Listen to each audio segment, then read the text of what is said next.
Vijay Mystery here. In this video, I'll share with you leadership, the 5 missing links. Now, my dear friends, I've noticed in some organizations, they have this toxic culture and there's this stressful environment. So I just want to share some of these insights which I have picked up in some organizations, which might just help you to realize if there is something that can be tweaked in your organization. It might just help you to grow further. So let me just share these 5 missing links with you. Now, the first and foremost is influenced. What do I really mean by influenced? I've noticed in many instances that entrepreneurs or directors or executives or chief executive officers or managing directors, they're influenced by one or two key influential parties in the organization, rather than taking a balanced approach to everything. It is important to recognize and respect and understand the competencies of what the other parties are doing, but at the same time ensuring that you don't get influenced or carried away by one or two people. I remember in one particular instant, there was a mid to large sized manufacturing organization where the CEO was heavily reliant on this one general manager who had never ever had a business in his life. So he was taking each and every aspect of what that person was talking about. Now, this can be quite dangerous and it can be detrimental to the growth of your organization. Make sure that you have that constructive discussion with the whole team itself, even the ones who are timid. It's important to empower them and ask questions, have that dialogue, and show that you collaborate. So that's the first point I wanted to share with you. The second important point is strategy. I normally see that in some instances, leaders are just floating with strategy. They keep on talking about strategy and strategy this and strategy that. Yet strategy is not enough on its own. It's just not about strategy itself.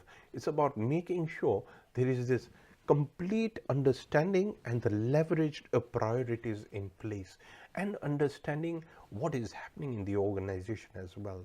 So that is very key and crucial. Yet I see leaders are just focusing on strategy, having discussions on strategy every now and again, but not really translating it into results, because then what kicks in? LODI, which is law of diminishing intent. So once you form a strategy, you are so sort of energized and dynamic about getting the results, but after some time it sort of fizzles out because you have not been congruent, or the leader has not been congruent enough or consistent enough to ensure that the right oversights are in place, the right dialogue is in place, the policies are in place, or whatever the constructs are in your organization are in place. So this is another dangerous place, in my opinion, of not floating just into strategy itself. Let's move to the third point, which is reactive and negative. There have been instances where I've noticed that the CEO does not listen properly, or the leader does not listen with deep empathy and understanding what the other party is saying. Rather, they react and are negative. In other words, rather than coming up with an approach which would resolve the problem properly, what they do is that they go into this reactive and negative mode and they speak more. Rather than making sure they understand and listen to the other party, they have this tendency of becoming negative and reactive. This can be quite toxic to the rest of the culture as well, and it's very important to ensure that you have that right values in place, which is aligned, which everybody understands, but everybody lives those values. If you have values such as integrity, transparency, discipline, execution, clarity, whatever it is for your organization, you need to make sure that those values are lived upon. And that can only happen if you recognize what the other party is going to say, because that will unfold some new insights which might just help you to gain the right traction and have the right collaboration in place. So let's move forward to the fourth point, which is know it all. Again, being confident is good, and having that assertion and being assertive is equally important at leadership level. But being overconfident, or hubris as we call it, it can really be harmful at the end of the day. Or rather, saying that I know it all. Knowing is one thing, doing is another one. Activity driven is all about progression. It's about asking the right questions. It's about moving up the ladder.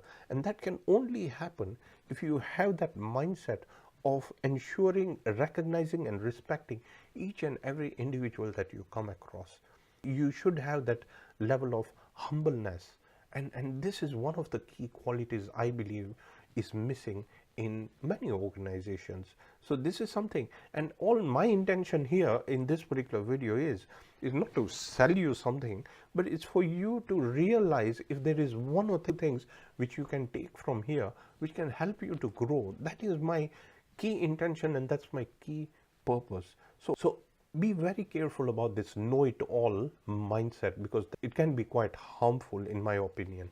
And the final point that I want to share with you is disconnected.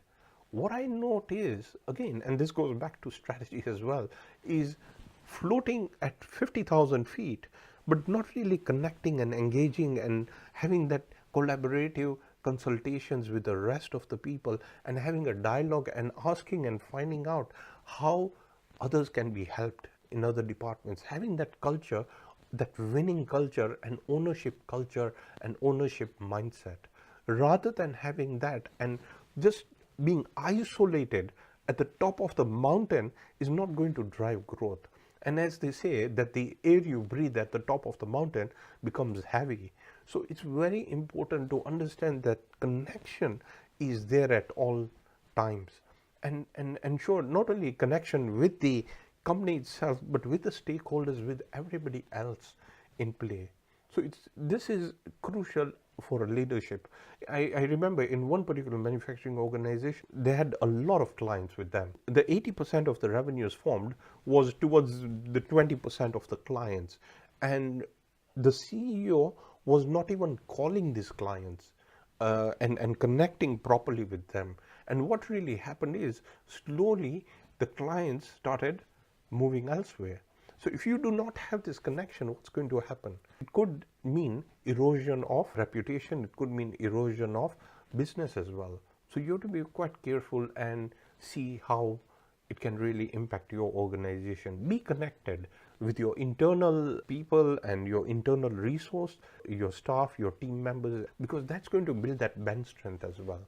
So my dear friends, I hope you found this video on leadership 5 missing links insightful, and I hope you take 1 or 2 points and make a difference in your organization. I'll see you in the next video. Thank you very much for now.